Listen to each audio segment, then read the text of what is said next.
On poursuit ce grand entretien avec donc Philippe Royer, fils de paysan, notre bon sens commun. C'est le titre de son dernier ouvrage.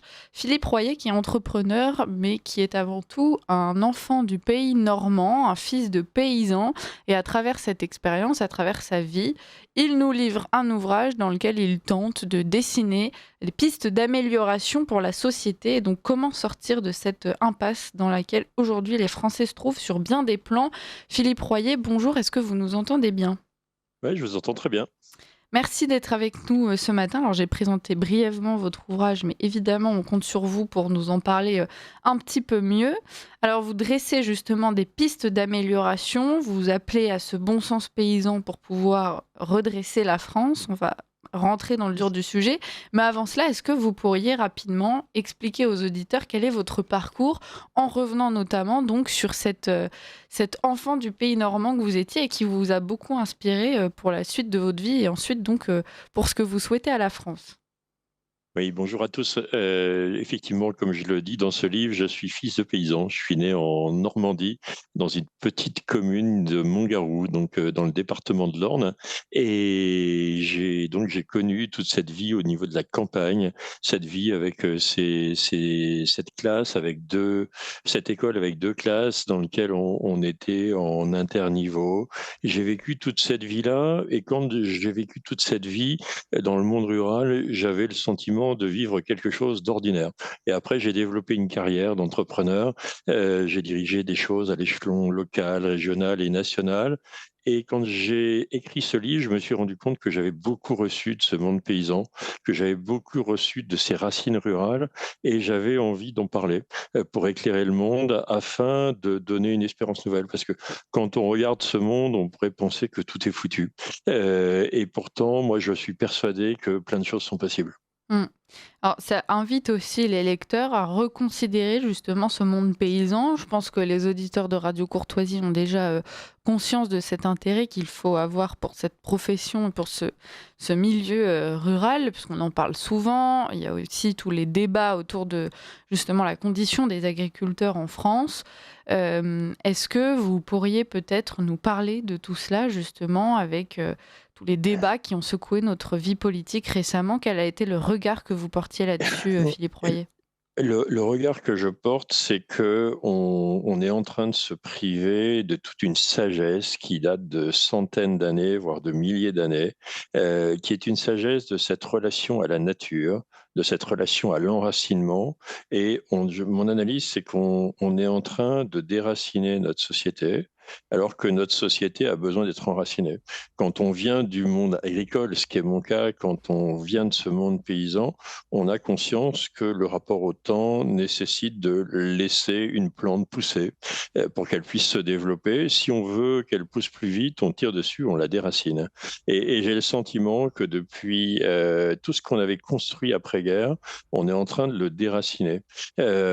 Pour une illusion. J'ai le sentiment qu'on est parti dans la séduction, dans la division. Et moi, ce que je propose dans ce livre, à partir des racines qui sont les miennes, c'est de retrouver une espérance, une vision partagée, un bon sens concret de la transformation des choses essentielles. J'ai le sentiment de ce que l'on fait plus. Ce que l'on fait plus. J'ai le sentiment qu'on a un pays qui est en train de se perdre dans le mensonge, l'égocentrisme, l'individualisme. J'avais écrit un premier livre sur le bien commun où je disais la somme des individualismes ne fera jamais le bien commun. On a besoin d'un projet de société, on a besoin de retrouver l'amour de notre pays, on a besoin de s'y engager. C'est dans cette dynamique-là que les choses changeront. Effectivement, pour le bien, commun, ça semble difficile de l'aborder, par le biais de l'individualisme. Vous, justement, ensuite, vous avez évolué, Philippe, Royer, dans le monde, de l'entrepreneuriat. Vous avez donné des conseils à des grands chefs d'entreprise. Comment avez-vous fait pour ne pas, justement, perdre, ce lien avec vos racines dans le monde paysan? Parce qu'il y a beaucoup de personnes qui finissent aussi complètement déconnectées, bien qu'elles viennent, de Ouais. ce genre de milieu avec tout ce que ça a d'avantages. Ouais, ben j'ai eu plusieurs périodes. Je vous disais quand, la période de mon enfance, j'ai connu la sobriété heureuse, et parce que j'ai eu de la chance d'avoir des parents aimants et j'ai eu de la chance d'être, dans une culture du travail, du déploiement et on travaillait beaucoup, mais on était très heureux, par rapport à ça et après j'ai eu une phase où je me suis développé plutôt dans le monde urbain. J'habitais en ville et je me suis un petit peu écarté, même malgré que je travaillais encore beaucoup pour l'agriculture, mais malgré tout, je m'étais un peu écarté et oui, j'ai vraiment pris conscience que finalement, j'étais en train d'essayer de conquérir des choses nouvelles qui n'étaient pas moi, alors que j'avais tout reçu et dans la vie, je pense que c'est vraiment quelque chose, un des défauts, de cette société, c'est qu'elle est dans une course à quelque chose, à une envie d'exister, à quelque chose qu'elle n'atteindra jamais et les personnes oublient d'être elles-mêmes. Elles oublient l'émerveillement de ce qu'elles ont reçu. Pour d'autres, ça va être dans le monde ouvrier, pour d'autres, ça va être dans un autre monde, mais on n'est plus capable d'honorer ce qu'on a reçu. On essaye de se construire une illusion de nous-mêmes et forcément, on arrive à une déception parce que quand on vise quelque chose qu'on ne sera jamais, on est déçu. Et c'est pour ça qu'on est dans un monde où il y a beaucoup de violence, où il y a beaucoup d'insatisfaction. Et je pense que cet enracinement rural amène vraiment une profonde paix intérieure et un rayonnement. Mmh. Je vais citer un passage de votre livre qui m'a interpellée. Vous expliquez que vous avez travaillé avec donc les ateliers Perrault, avec Jean-Baptiste Bonnour. Et donc, c'est une entreprise qui a travaillé à la reconstruction de la charpente de Notre-Dame de Paris. Et vous écrivez, les équarrisseurs de cette société sont capables de tailler les poutres avec des techniques ancestrales et les ébénistes de produire de magnifiques fenêtres comme il y a plusieurs centaines d'années, tout en offrant le confort de notre modernité. Quand on visite cette entreprise, on sent qu'il y a une âme. Le beau y est partout présent et les salariés, à l'image de leurs jeunes dirigeants, rayonnent et sont fiers d'exercer leur métier. Et puis ça débouche sur un nouveau paragraphe. Pour qu'elles s'adaptent, j'ai toujours veillé à ce que les entreprises que je dirige intègrent une culture d'apprentissage continu afin de rester compétitives. Celles qui investissent dans la montée en compétences de leurs employés se dotent d'un avantage stratégique car elles favorisent l'agilité, la créativité et la capacité d'innovation. Et en fait, vous nous mettez dans ce rêve presque d'enfant avec ces menuisiers qui travaillent de façon ancestrale sur les poutres de la charpente de Notre-Dame. Et d'un coup, on se retrouve à nouveau plongé dans toute la sémantique du tertiaire et de ce conseil en entreprise.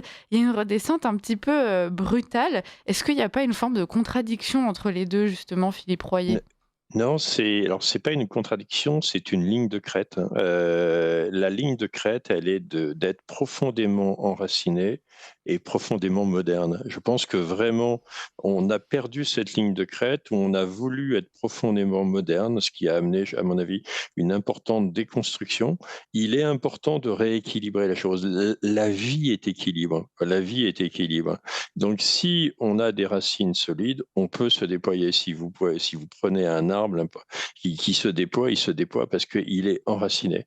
Et ça, c'est la loi de la vie. Et donc, il faut absolument gérer ces lignes de crête, effectivement, de la même manière qu'une personne doit avoir suffisamment d'identité si elle veut se nourrir de l'altérité de l'autre. On est une société où on nous prône un communautarisme qui est dans le toute altérité. Non, moi je pense qu'il faut une identité solide et cette identité solide m'évite un repli identitariste parce que je vais être en capacité de me nourrir de la différence de l'autre. Et c'est vraiment dans ce livre, je parle beaucoup de ces lignes de crête. On veut faire croire que les choses seraient une recette de modernité. Je ne crois pas à ça. Je crois vraiment à la profondeur et à l'enracinement. Hmm. Alors justement, donc aujourd'hui, peut-être pour développer un peu cette question, on est dans une France qui est ultra tertiarisée. On a progressivement la disparition de notre agriculture. Est-ce que vous ne pensez pas qu'on a mis peut-être trop un pied justement dans cette tertiarisation, cette ouverture au monde et à l'autre? Et est-ce que pour équilibrer, il ne serait pas temps d'avoir ce repli, au moins, encore une fois, pour équilibrer la balance, au moins? Oui, bah, je pense que cet équilibre est absolument indispensable. Moi, je suis un entrepreneur qui a avancé sur 2 jambes. À la fois, j'ai toujours eu cette dynamique d'entreprendre, mais j'ai toujours eu une dynamique sociale. J'en parle dans le livre, je me suis occupé de prisonniers, je me suis occupé de personnes handicapées. Actuellement, je m'occupe de personnes de la rue. J'ai cherché toujours à garder ce lien avec les gens qui pouvaient être exclus pour rester dans la réalité du monde et aujourd'hui, il y a une fracture sociale sociale qui est extrêmement importante, pour avoir fait beaucoup d'insertion professionnelle.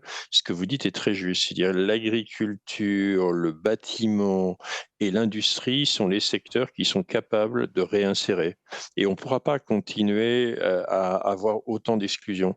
Le problème aujourd'hui, c'est que dans notre société, on protège déjà qui sont des gens qui sont protégés. Beaucoup de syndicats protègent des gens qui ont un emploi garanti. Moi, ce qui m'intéresse, c'est de protéger les plus pauvres, c'est de leur permettre de revenir dans cette société-là et si j'ai eu de la chance qu'on me donne des qualités et des talents pour pouvoir les déployer, ces talents n'ont pas de sens si je ne permets pas aux plus fragiles de retrouver sa place dans cette société et là encore, c'est une ligne de crête, dans lequel on passe, de cette capacité d'entreprendre à cette capacité d'insérer et c'est en réconciliant les 2 et on a baissé le taux de l'industrie en France de 20 points à 12 points, contrairement à l'Allemagne, qui a su préserver un peu mieux son industrie, même si tout n'est pas parfait en Allemagne. Et je pense qu'on doit absolument redévelopper l'industrie, le bâtiment et l'agriculture, qui sont des secteurs qui vont favoriser la réinsertion. Pour moi, la pire, la chose la pire, qui rend les gens les plus indignes, c'est de leur donner de l'argent et de leur dire: «On n'a pas besoin de vous. Vous n'avez même pas besoin de venir au rendez-vous de Pôle emploi, on vous donnera votre somme». Je pense que, c'est la dignité, elle se passe par le fait qu'on puisse dire à chaque Français: «On a besoin de chacun de vous». Par contre, il faut aimer la France et par contre, il faut retrouver le sens du travail. Mmh. Alors, pour en revenir un peu à votre histoire, vous expliquez que de la Normandie, vous êtes passé à Laval et vous expliquez ce qui a dicté votre choix. Vous auriez pu préférer rester donc à Caen, si je ne m'abuse, Mmh, là où vous aviez vos habitudes, votre femme, votre bonheur finalement, votre vie qui mmh. semblait commencer à se tracer. Vous avez choisi d'ouvrir une nouvelle page en partant à Laval et c'est assez intéressant de voir que vous revenez sur ce chapitre. Il a une certaine importance à vos yeux. Est-ce que vous pourriez nous expliquer pourquoi? Puisque c'est vrai que je pense que, c'est finalement quelque chose d'assez, commun pour les auditeurs, même pour nous. On s'est souvent retrouvés face à la possibilité de quitter son chez soi, d'ouvrir effectivement une nouvelle page de vie et cette question qui se pose de savoir si on le fait ou non. Alors pourquoi est-ce que, ça a une importance suffisante pour, l'écrire dans votre ouvrage, Philippe Royer? Mais à travers cet exemple-là, et ça peut rejoindre les auditeurs, c'est comment discerner quand on se sent appelé à une opportunité. Comme vous le dites, j'ai été dans une situation, je vais dire très confortable à Caen. C'est une ville qu'on aimait beaucoup. On y a eu, nos 2 premiers enfants. On était au bord de la mer, on n'était pas loin de la mer, donc on avait beaucoup de choses positives et j'avais évolué dans une société où j'étais devenu directeur général de cette société. Donc tout allait bien pour moi. Mais dans ma vie, j'ai toujours été à l'écoute des appels, voilà, des choses qui m'étaient proposées. Et quand il y avait eu ces appels-là, moi, je suis pas quelqu'un d'agité, je change pas pour changer. Par contre, je vais discerner, je vais écouter les envies profondes de mon âme, de mon cœur, et je vais me dire, est-ce que c'est là où je me sens appelé? Et j'ai eu ce discernement qui m'a appelé à venir en Mayenne pour reprendre une entreprise plus importante. J'avais l'intuition qu'il s'y jouerait beaucoup de choses dans le secteur d'activité qui était le mien et ça s'est révélé exact. Donc parfois, il faut aussi dans la vie savoir quitter un certain confort pour oser un inconfort passager afin de jouer un nouveau cycle de vie. Je pense que c'est le fait d'avoir confiance dans la vie, d'avoir confiance dans le demain et de le vivre au présent. Il y a trop de gens aujourd'hui qui sont dans les peurs et qui sont dans le repli sur soi.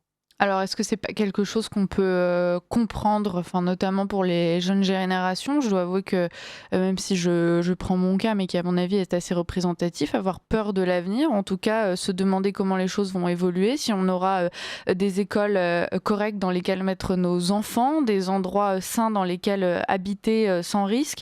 C'est quand même des questions qui préoccupent et qui sont légitimes, Philippe Royer. Ouais, le fait d'accueillir la peur qui, elle, est légitime, je l'entends très, très bien.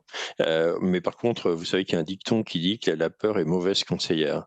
C'est-à-dire quand il s'agit de se projeter pour demain, et c'est ce que je m'attache à faire pour la France dans ce livre, hein, l'enjeu, c'est de miser sur l'espérance, c'est de miser sur les émergences nouvelles et c'est d'aller capitaliser dans cette énergie des jeunes, qui au fond d'eux, ont envie. Depuis le livre est paru depuis une semaine, on a un gros buzz sur les réseaux sociaux. J'y reçois plein de messages de jeunes qui me disent ouais, vous avez raison, il faut certainement que je réenclenche quelque chose. Et donc, mon objectif, justement, à travers ce livre, c'est de dire aux gens je comprends que vous ayez peur, je peux même comprendre que vous pensiez que tout est foutu, mais moi qui suis chrétien, quand on pense que tout est foutu, qu'il n'y a plus d'espoir, moi j'ai l'espérance, hein. Et c'est ce devoir d'espérance, c'est le fait on doit prendre ce risque de l'espérance, qui m'anime. Et je l'ai fait toute ma vie et à chaque fois j'ai embarqué des gens de toute génération. Je suis très attaché à l'intergénérationnel, mais J'allais y venir. particulièrement attaché à la jeunesse parce que je pense qu'on ne peut pas continuer dans une société où un jeune sur 5 puisse avoir des problèmes psychologiques, voire prendre des anxiolytiques. Moi, je me dis qu'une société qui arrive à ce bilan, elle ne pourra pas changer par quelques inflexions. Il faudra un changement radical. Et ce changement radical, je pense qu'il y a bien sûr un changement profond, mais le changement qui me semble devoir accompagner ça, c'est qu'on retrouve le changement de l'amour. C'est-à-dire que c'est que notre société, elle a perdu le sens de l'amour, elle a perdu le sens de la vie, elle est mortifère. Et moi, je souhaite redonner ce sens de la vie, y compris à ces jeunes particulièrement. Alors, on va venir sur le lien intergénérationnel. Philippe Royer, je rappelle le titre de votre ouvrage, Fils de paysan, notre bon sens commun aux éditions Fayard. Donnons un élan à nos vies et une chance à notre pays. Philippe Royer, vous parlez donc de ce lien intergénérationnel. Effectivement, vous expliquez en quoi le lien avec vos grands-parents, par exemple, a compté pour vous et vous a enseigné. Aujourd'hui, effectivement, il est mis à mal. Alors, à la fois par nos rythmes de vie, on a des familles qui sont de plus en plus éclatées géographiquement. Voilà, il y a effectivement une montée de l'individualisme. Comment est-ce qu'on peut y faire face, sachant qu'aujourd'hui, on est dans une société qui a tendance aussi à exacerber cette fracture avec toutes ces questions autour de la génération des boomers, comme elle est appelée, cette question des retraites, qui vient évidemment allumer quelques craintes et surtout des oppositions entre les générations. Alors, sur le lien intergénérationnel, je pense qu'il faut sortir d'un modèle dans lequel on avait perdu le sens du travail et la joie de travailler. On a fait croire aux gens qu'une vie serait réussie si entre 60, 62 ans et 70, 72 ans, on était capable de vivre une retraite dans laquelle on voyagerait et ce serait la réussite d'une vie. Non, je pense que la réussite d'une vie, elle se passe chaque jour, hein, par rapport à ça. Et il faut retrouver ce lien intergénérationnel. Moi, j'ai eu de la chance parce que, mais effectivement, mes grands-parents habitaient à 500 mètres de chez moi. Mes parents étant pris en tant qu'agriculteurs, ils m'ont donné beaucoup de choses, mais mes grands-parents m'ont amené un complément indispensable. Moi, j'allais à la chasse avec mon grand-père. J'ai vécu des moments de qualité qui étaient des moments très simples, hein. Mais ces moments de qualité, ils m'ont construit dans ma solidité aujourd'hui et je dis que souvent, beaucoup de choses que je peux faire aujourd'hui, je le dois à mon grand-père et à ma grand-mère, en plus de le devoir à mes parents et c'est vraiment ça et j'ai cherché à le mettre en œuvre parce qu'en parler, c'est bien, mais aujourd'hui, on est dans un monde de commentateurs, on est dans un monde de râleurs, mais les gens ne font plus. Moi, j'ai fait 2 choses concrètes, hein. Une à Laval qui est de créer le Bien vieillir en Mayenne. On organise des conférences 3 conférences par an où justement on parle de ce lien intergénérationnel à travers des exemples très concrets. On a eu Marie de Henzel qui est venue parler de la vieillesse, on a eu des intervenants très divers, on a parlé des habitats partagés, on a parlé de beaucoup de choses parce que je pense qu'il faut réapprendre à vivre ensemble et dans chaque période de vie, on a quelque chose à amener et je pense que quand on a 65 ans, on n'a pas juste à amener le fait de partir voyager tout le temps. Je pense qu'on a encore beaucoup de choses à apporter à la société parce que on a une contribution à ce tissu associatif qui fait que la France tient encore debout. Ce qui tient la France debout aujourd'hui, c'est pas les politiques, c'est les entrepreneurs, les entreprises et l'associatif. Et donc l'autre point sur l'intergénérationnel, à Laval, j'ai des amis qui ont créé l'espace Saint-Julien. C'est un espace intergénérationnel avec 7 pôles, de la petite enfance à la vieillesse, avec des étudiants, un internat où les gens une crèche, les gens réapprennent à vivre en intergénérationnel. Ça, c'est du concret. Moi, je crois demain à une société qui opère des choses concrètes. On a trop de projets, on a trop de réformes d'annoncer qui ne se voient jamais le jour. Le bon sens paysan, c'est de les mener, c'est d'en choisir moins et de les mener à terme. Alors vous nous parlez du tissu associatif, de la façon dont on peut agir, à travers justement, les territoires et d'ailleurs en retrouvant cet ancrage paysan à sa terre et à son territoire. Philippe Royer, est-ce que vous croyez, vous, aujourd'hui, à l'efficacité, à l'utilité de la politique? Est-ce que c'est quelque chose qui vous voilà, qui vous motive encore? Est-ce que vous faites partie de ces Français qui croient encore à un changement politique pour que la France aille mieux? Moi, je pense, je crois qu'il l'heure est venue qu'il y ait un changement. J'ai une âme profondément politique. Je me suis toujours intéressé, même si j'ai jamais adhéré à un parti politique, je me suis toujours intéressé à la chose publique, à la chose de la société, par rapport à ça. La difficulté, c'est que la politique a perdu quelque chose de majeur, c'est que l'exercice du pouvoir, le réel exercice de pouvoir est de servir. Voilà. Et je pense que là, on a eu une dérive depuis de maintenant plusieurs dizaines d'années, mais ça s'est beaucoup, je pense, amplifié ces 10 dernières années. C'est qu'on a cru que le pouvoir était une réussite personnelle. On a oublié que la politique était un service. Et moi, j'aime bien cette expression en disant il faut réhonorer, il faut se lever. Et moi, j'invite dans le livre les personnes à se lever, à rejoindre un mouvement citoyen que je suis en train de créer parce que je suis convaincu qu'il faut retrouver le sens du politique avec un grand P et que le pouvoir est quelque chose de beau à partir du moment où on l'exerce avec deux notions pareilles, encore une ligne de crête. Leader de leader, parce que je ne dois pas enfuir mes talents et je dois assumer la responsabilité qui est la mienne si je me sens appelé à m'engager. Et le deuxième, c'est serviteur de serviteur. Voilà. Et c'est pas l'un ou l'autre. Si vous êtes que serviteur de serviteur et que vous n'osez pas prendre vos responsabilités et apporter ce que vous avez apporté en tant que leader, vous n'aurez pas les fruits.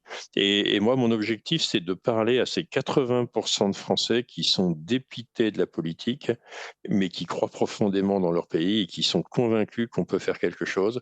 Voilà. Mais ce qui est sûr, ce ne sera pas en participant avec deux postes de ministre de plus dans un gouvernement qui fera à nouveau 2 à 3 mois qu'on sortira de cette situation-là. Je pense qu'il faut vraiment un changement radical et profond. Mmh. Pour revenir sur cette question, de l'identité, puisque vous parlez effectivement, beaucoup de repli identitaire, dans votre, livre, Philippe Royer, il y a un chapitre qui s'appelle «Tourner vers l'autre et vers l'avenir». Est-ce que vous pensez pas que la situation de la France aujourd'hui, c'est aussi parce qu'elle a trop longtemps été tournée, vers l'autre? Alors et bien évidemment, on a des problèmes, d'immigration en interne, mais on a aussi en ce moment à la tête du pays, beaucoup d'hommes politiques qui s'intéressent bien plus à l'international qu'à la France, elle-même. Est-ce qu'il serait pas temps, justement de retrouver ce sens de la communauté dans ce cas-là de plus paysan? Parce que c'est un milieu que je connais bien aussi et faire communauté avec les siens, c'est aussi la base justement, de la façon dont les paysans vivent, en tout cas dont les Français ont vécu pendant longtemps, et c'est quelque chose d'assez sain. Alors, vous expliquez très bien ce que je dis dans le livre. Je prône effectivement le retour à cette identité assumée. Et donc, quand je dis d'être tourné vers l'autre, je vous ai dit tout à l'heure qu'on ne peut pas être tourné vers l'autre et on ne peut pas être tourné vers l'altérité si on n'a pas une identité solide. Et je pense qu'il faut qu'on retrouve une identité nationale. Je suis plus pour une Europe des nations que pour une Europe fédérale. Donc je suis convaincu qu'on a besoin de retrouver une identité. Je suis convaincu qu'on a besoin d'être beaucoup plus exigeant vis-à-vis des personnes qui sont sur notre territoire, afin, je vais dire, que les gens acceptent d'être intégrés et assimilés à une dimension qui est plus grande, qui est celle du pays dans lequel ils sont. Et quand on a la nationalité d'un pays, on assume le fait de l'aimer. Si on ne l'aime pas, il faut pas y rester. Les gens ont aujourd'hui plusieurs possibilités. Donc je suis pas du tout naïf sur cette question-là. Ce que je veux par contre, c'est que ça soit animé par l'amour. Donc moi je dis qu'il faut faire une pause au niveau de l'immigration, pas parce que j'haïrais des gens, simplement parce qu'il faut commencer déjà part intégrer et assimiler les gens qui sont sur notre territoire. Quand des gens ne parlent pas le français et que c'est un nombre conséquent, il faut qu'on commence par les fondamentaux. Et le bon sens paysan, c'est ça. Moi, je suis sorti d'une école primaire de Montgarou où on savait tous lire et écrire, alors que c'était une école que les gens qualifieraient modeste aujourd'hui. Et peu importe le fils du cantonnier ou le fils du notaire, tout le monde savait lire et écrire. Tout le monde n'a pas fait les mêmes études derrière, mais tout le monde avait les mêmes fondamentaux. Mmh. Et on aimait tous notre pays. Et je pense que c'est vraiment cette notion-là. Et donc, le fait que je sois tourné vers l'autre n'est pas du tout une naïveté. Au contraire, c'est une proposition d'une main tendue. Par contre, je pense qu'on a besoin de retrouver une juste autorité. La France a perdu cette autorité à se faire entendre sur ce qu'elle propose. La juste autorité, c'est intéressant, le terme autorité, ça veut dire autoritare, faire grandir. C'est-à-dire, est-ce que je suis capable de poser ce cadre qui va faire grandir? Et je pense qu'aujourd'hui, on ne propose plus de cadre et on ne fait plus grandir. Mmh. Effectivement, mais alors donc on peut commencer même, comme vous le disiez, il faut ordonner les choses et donc commencer par déjà réintégrer, tous ces, Français qui, eux, se sentent déclassés. Je parle par exemple des agriculteurs qui se sentent bien souvent mis de côté et une fois que ce sera fait, effectivement, peut-être qu'on pensera au reste du monde ou pas, on verra selon les politiques qu'on a, à ce moment-là. Jonathan, Sturel nous rejoint pour sa chronique. Vous restez avec nous, Philippe Royer, ça dure, quelques minutes. Et puis ensuite, on finit cette discussion tous les trois, si vous le voulez bien. Jonathan Sturel, bonjour. On poursuit la discussion, nous étions avec Philippe Royer. Alors ça tombe bien puisque Philippe Royer, lui, faisait du conseil en entreprise. Donc il y a toutes ces questions de compétitivité qui rejoignent presque votre chronique, Jonathan Sturel. Philippe Royer, qu'est-ce que vous pensez de la suggestion de Jonathan Sturel d'exploiter justement la faiblesse de l'ennemi? Donc on pourrait étendre ça plus largement à la faiblesse du système pour pouvoir justement mettre quelque chose de plus sain en place et en laissant le système se décrédibiliser lui-même. Je pense que Jonathan traduit très bien la situation dans laquelle on est et qui, pour moi, me fait dire qu'on est dans une situation qui devient favorable. On n'est pas loin d'être dans les chaos des chaos. Et parce que, effectivement, Jonathan a décrit cette situation de séduction, de haine, et d'agitation quelque part.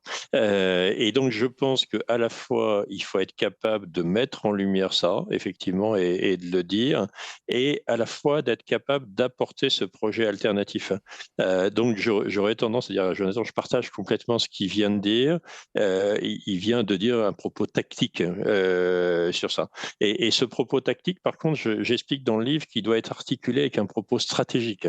Donc on doit être capable de notre espérance de la traduire dans une vision afin de refédérer ces 80%, c'est même pas 51%, c'est 80 à 90% des Français qui sont prêts à suivre quelque chose de cohérent et de solide. Par contre, il faut être capable de l'expliquer avec bon sens. Moi, je pense avoir une qualité, c'est que j'ai appris, mon métier m'a appris, mes responsabilités nationales m'ont appris à mesurer et à connaître les univers complexes. Par contre, je pense que la capacité que j'ai, c'est d'être capable d'en parler simplement et que mon propos, mon livre, je pense qu'il peut être lu par presque tous les Français. Parce que je pense qu'il faut rejoindre tout le monde. On est dans un monde où les élites se sont noyées dans la complexité. Ils ont entretenu la complexité à la complexité pour que se rassurer afin que les autres, qui seraient le peuple, ne puissent pas comprendre. Mm. Moi, je pense que la marque des grands hommes et des grandes femmes, c'est d'avoir la capacité à s'emparer de la complexité et de le transformer dans une vision et dans des mesures simples qui sont pleines de bon sens. Et on se dit, ah ouais, et quand on a ce bon sens-là, on embarque. Et là, je pense que le jour où on va faire ça, tous ces déçus de Reg, là, tous ceux qui auront été irrigués et immaculés de tous ces points-là, ils vont dire, mais c'est évident que c'est à cet endroit qu'il y a la lumière. Et là où il faut garder confiance, c'est que les gens iront là où il y a de la lumière. Et plus le monde se rassemble, plus les gens iront là où il y a de la lumière. Et moi, j'ai envie d'être une de ces lumières-là qui redonne un élan à chacun. Je dis aux gens, voilà, c'est normal que vous puissiez commenter tout ce qui ne va pas et autres, c'est ça. Mais il ne faut pas faire que ça.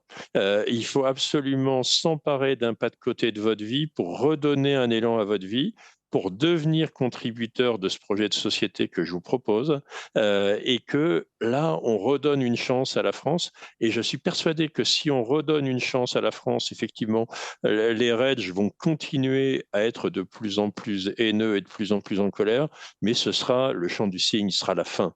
Ce sera la fin, et moi je pense qu'on est proche du moment où ce sera la fin et proche du moment où un nouveau modèle est possible. Il faut qu'on s'en empare, c'est ce qui m'anime dans ce livre. Mmh.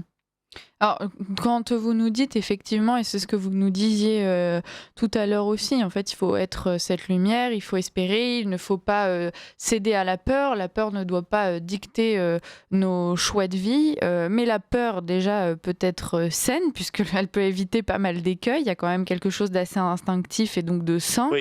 Et par ailleurs, avant de proposer une alternative, il faut aussi avoir le courage de nommer les choses et de poser des constats qui vont parfois à l'encontre de ce qu'on voudrait croire, Philippe Royer. Ouais, alors, mais on va parler de la peur. Mon diagnostic est sans contour sur tout ce qui ne va pas en France, hein. Donc, j'ai pas de langue de bois, je suis quelqu'un de très libre. Prenons le cas de l'insécurité qu'on va évoquer, qui est un vrai problème de société. Effectivement, vous dites que la peur est quelque chose de normal. Effectivement, la peur, c'est un réflexe naturel parfois pour Mmh. se protéger d'un accident ou de quelque chose. Donc, Ou de il y a une quelqu'un. partie ou de quelqu'un. Donc, il y a une partie de la peur qui est pas inintéressante, hein. Mais le problème, c'est que quand on rajoute de la peur à la peur, je veux dire, on arrive dans une société où les gens sont figés, ils n'arrivent plus à se mettre en mouvement. Moi, ce que je viens chercher, c'est de dire, c'est normal que les choses n'aillent pas. Sur l'insécurité, dans le livre, j'explique le problème. On a rompu le contrat social dans lequel le principe d'une société, et c'est que bah, l'État doit garantir la sécurité de chacun des Français. C'est le contrat social si on veut éviter que chacun fasse la sécurité lui-même, hein, par rapport à ça. On a rompu ce contrat social.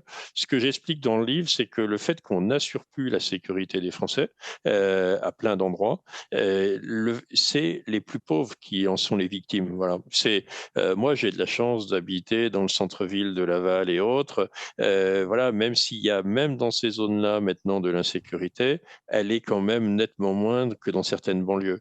Et aujourd'hui, effectivement, traiter de l'insécurité, c'est que ça serait quasiment avoir des idées de gauche, parce qu'en fin de compte, c'est protéger les plus fragiles qui, eux, vivent la question des dealers, la question des menaces tous les matins, tous les après-midi et tous les soirs, hein. Et donc, il y a besoin absolument de remettre de la sécurité, remettre de l'ordre par rapport à ça, parce que c'est simplement rétablir le contrat social qui nous permet de faire société ensemble. Mmh. Jonathan Sturel, je ne sais pas si vous avez des questions pour Philippe Royer, sinon je continue, mais Alors, une question, non, mais plutôt une réflexion qui va rebondir sur ce qu'il dit. Je pense que nous sommes entrés depuis un certain nombre d'années maintenant dans une phase de l'évolution de la situation politique où les radicalités vont de plus en plus s'affirmer. Et ce que j'ai l'impression de voir, c'est que dans le camp d'en face, donc celui que je vais appeler très génériquement le camp de la gauche, on assume de plus en plus ces radicalités et on assume de plus en plus de devoir aller, y compris au choc frontal avec Mmh. l'adversaire. J'ai parlé de ce rage dans ma chronique, mais Ouais. il y en a quelques autres. Le LFI, par exemple, a assumé depuis un certain nombre d'années maintenant cette radicalité. J'ai peur que nous autres en face soyons tellement civilisés et en même temps c'est ce qui fait notre force, que nous n'osions pas aller, à la confrontation. Or, moi, ce que je pense, c'est qu'à un moment donné, il faut montrer que la gauche a perdu et pour lui montrer qu'elle a perdu, il faut que l'on se soustrait à toutes les intimidations qu'elle a réussi à nous mettre sur la tête, y compris lorsque l'on est de droite. À partir Pour moi, un discours critique de l'immigration qui va commencer par: «Mais attention, je ne suis pas raciste», c'est déjà la gauche qui a gagné. Si on doit commencer par se justifier de ses propres idées, c'est la gauche qui a gagné. Je pense qu'il faut assumer des fractures maintenant, il faut assumer des oppositions Oui. frontales et admettre qu'avec le camp d'en face, nous sommes irréconciliables. Le délire de dire: «Oui, mais il faut lutter contre la délinquance et contre la criminalité, mais pas de délit de faciès». On s'en fiche en réalité de faire du délit de faciès. Le délit de faciès, la discrimination visuelle comme ceci, notre cerveau le fait, toute la journée. On est programmé pour pratiquer ce qu'on appelle le délit de faciès. On est programmé pour, du premier coup d'œil, voir ce qui va, ce qui ne va pas. Or, la droite a depuis trop longtemps voulu montrer à la gauche qu'elle était compatible avec la gauche, là où la gauche n'a plus aucun souci avec le fait de s'assumer entièrement à gauche et même à l'extrême gauche. Il faut que nous assumions des fractures totales. Et votre discours, Monsieur Royer, que je trouve sur la forme très, très plaisant, très, très authentique sans doute et très sincère, manque peut-être de cette vigueur qui nous fera aller à la confrontation qui de toute façon est inévitable. Or, une confrontation qui est inévitable, soit on s'y prépare et on peut soutenir le choc, soit on ne s'y prépare pas, soit on continue de s'enrober d'éléments de langage, soit on continue de battre notre coulpe, soit on continue de dire à la gauche: «Est-ce que je peux dire ceci en sachant que je ne suis pas raciste?» et cetera. «Est-ce que je peux dire ceci en sachant que ce n'est pas de la xénophobie, je préfère prévenir. Non, non, je ne suis pas homophobe. Non, non, ce n'est surtout pas de la xénophobie, mais est-ce que je peux dire quelque chose quand même?» Non, il faut arrêter de demander à la gauche l'autorisation de parler et il faut aller à la confrontation s'il le faut, la confrontation des idées, mais la confrontation frontale, la vraie confrontation, celle qui pratique le clivage pur et simple. Bien, je voudrais répondre. Jonathan Sturel, il faut que vous lisiez mon livre et vous verrez que je suis quelqu'un qui assume ses idées. Et c'est pas parce que on les exprime avec forme qu'elles ne sont pas fermes. Bien sûr, bien sûr. Par rapport à ça, ne confondez pas les deux choses. Sur ça, je n'ai pas peur de la confrontation. Moi, je suis quelqu'un qui vit dans la réalité, contrairement aux gens que vous citez de gauche et ainsi de suite. Je suis quelqu'un qui est ancré dans la réalité. Et ce qui est important, c'est que le projet qu'on propose pour la France soit ancré dans la réalité. Par rapport à ça, quand vous verrez les mesures que je propose, c'est des mesures qui sont très fermes. Il y a trop de gens qui, c'est pas parce que j'en parle avec un certain apaisement, ce qui est ma nature, sur ça, que je n'aurai pas cette envie de radicalité et d'impact.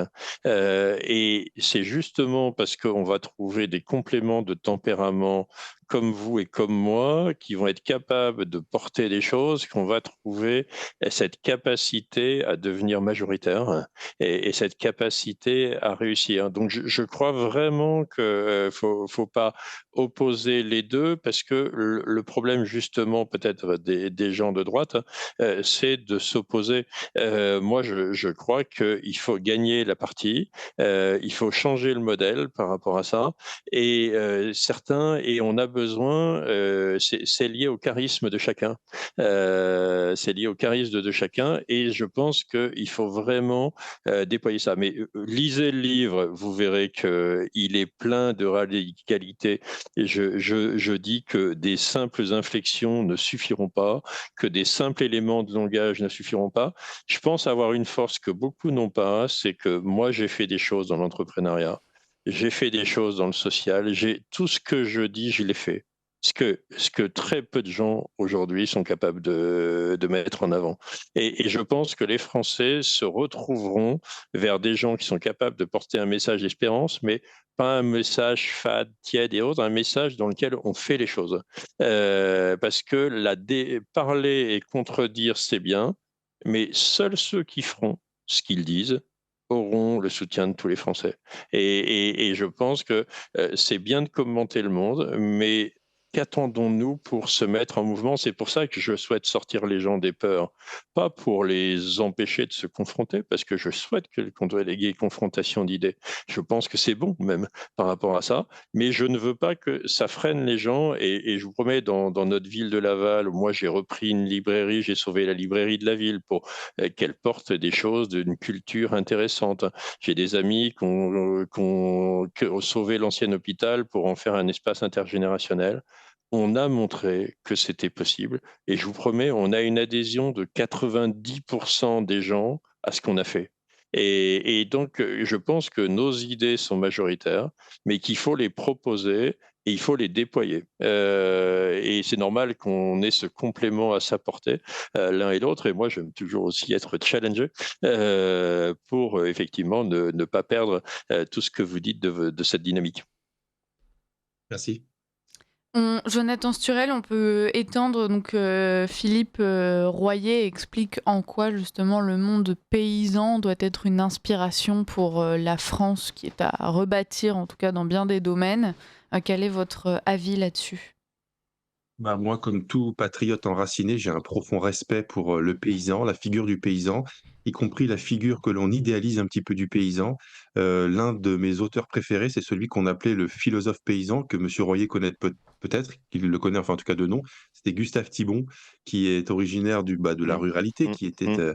un paysan d'extraction, mais qui ensuite est devenu philosophe. Et il expliquait qu'il était vers la fin de sa vie plus philosophe que paysan, mais enfin, c'est quelqu'un qui avait trouvé dans les racines de la terre euh, un, un accès direct aux racines du ciel, Oui. puisqu'il était aussi chrétien, etc. Et je pense qu'en fait, il y a deux façons de construire un homme, dans le sens d'un être humain, de le bâtir solidement, c'est de le rattacher aux racines de la terre et à la fois aux racines du ciel. Ça Mmh. paraît contradictoire, mais en réalité, c'est complémentaire.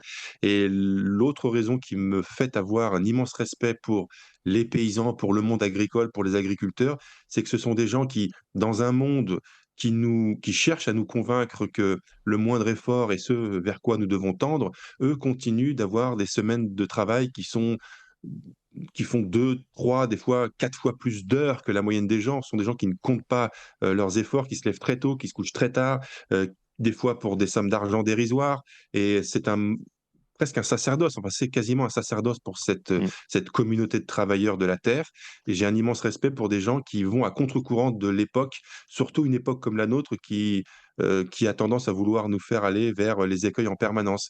S Voilà, le salaire sans travailler, les Mmh. fruits sans cultiver, Oui. tout nous tombe du ciel, tout nous tombe dans les mains, tout nous est donné par l'État, voilà. C'est ça un peu la mentalité d'aujourd'hui et au milieu de cette vaste escroquerie, nous avons les paysans, les travailleurs qui continuent de se lever avant le soleil et de se Mmh. coucher, après lui et qui nous démontrent qu'en réalité, il continue d'être possible de travailler, y compris de travailler durement, de travailler de ses mains et j'étends ce compliment aux autres métiers manuels, aux gens des Mmh. ateliers, aux gens même des usines, aux gens qui ont un rapport avec le labeur qui est celui que nos anciens ont toujours eu pendant des siècles et je comprends que cela puisse, les faire voir comme des espèces d'énergumènes incompréhensibles dans un monde où nous essayons de tendre vers la oisiveté en permanence, de voir des gens qui sont capables de sacrifier quasiment leur vie pour, sauver leur exploitation, pour sauver leurs animaux, pour, les faire vivre, pour les aimer,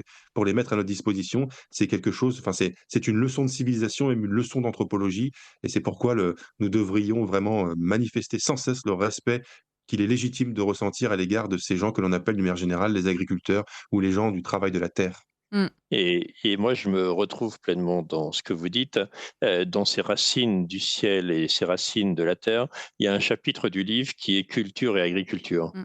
En 10 Je secondes, Philippe Royer, on va Ouais, de ouais, on ouais, et culture et agriculture et en soi, il faut nourrir les gens, mais il faut aussi les nourrir, par une matière culturelle de qualité. Mmh. L'oisiveté nous conduit dans une impasse. Donc voilà, lisez ce livre, Fils de paysan, vous redonnerez un élan à vos vies, vous allez voir qu'il y a une chance possible pour notre pays et je crée un mouvement dans la foulée qui va s'appeler Redonner du sens, pour embarquer les gens, ces 80% de Français qui croient à ce discours positif, qui n'est pas un discours naïf, qui est un discours solide, incarné et qui est capable de faire basculer les choses. Merci beaucoup Philippe Royer. Je rappelle le titre de votre livre, Fils de paysan, notre bon sens commun aux éditions Fayard. Merci Jonathan Sturel d'avoir été avec nous. Merci pour votre chronique. Merci à Reg le Gorilla d'exister sur les réseaux sociaux comme vous nous l'avez expliqué. Jonathan Sturel, je vous dis à la semaine prochaine et Philippe Royer, à très Si. bientôt et puis bon courage pour la suite de À votre bientôt. carrière. Merci.